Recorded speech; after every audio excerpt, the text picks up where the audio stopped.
ನಮಸ್ಕಾರ. ನನ್ನ ಹೆಸರು ಅನುರಾಧ ಶ್ರೀಧರ್. ಈಗ ಮೊದಲಿಗೆ ನವರಾತ್ರಿಯ ಸ್ತೋತ್ರವನ್ನು ಹೇಳು. ಪ್ರಥಮಂ ಶೈಲಪುತ್ರೀ ಚ ದ್ವಿತೀಯಂ ಬ್ರಹ್ಮಚಾರಿಣಿ ತೃತೀಯಂ ಚಂದ್ರಘಂಟೇತಿ ಕೂಷ್ಮಾಂಡೇತಿ ಚತುರ್ಥಕಂ ಪಂಚಮಂ ಸ್ಕಂದಮಾತೇತಿ ಷಷ್ಠಂ ಕಾತ್ಯಾಯನೀತಿ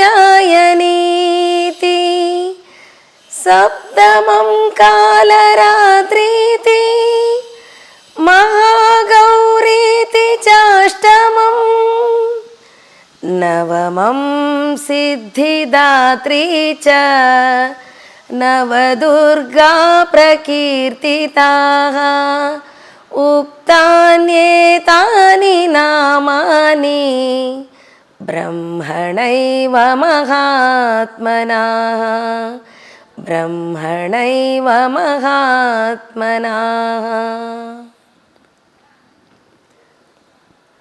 ಮೊದಲಿಗೆ ಜಗಜ್ಜನನಿ ದುರ್ಗಾದೇವಿಯ ಮೊದಲ ಸ್ವರೂಪವೇ ಶೈಲಪುತ್ರಿ.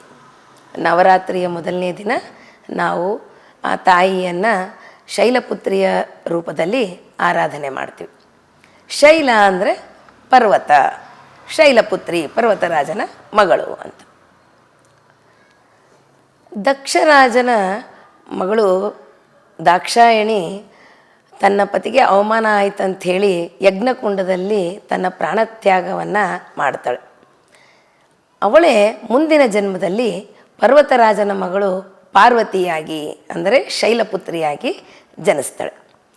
ಈ ದಿನ ಯೋಗ ಸಾಧಕರು ತಮ್ಮ ಮನಸ್ಸನ್ನು ಮೂಲಾಧಾರ ಚಕ್ರದಲ್ಲಿ ಸ್ಥಿರಗೊಳಿಸಿ ಶೈಲಪುತ್ರಿಯ ಆರಾಧನೆಯನ್ನು ಮಾಡ್ತಾರೆ.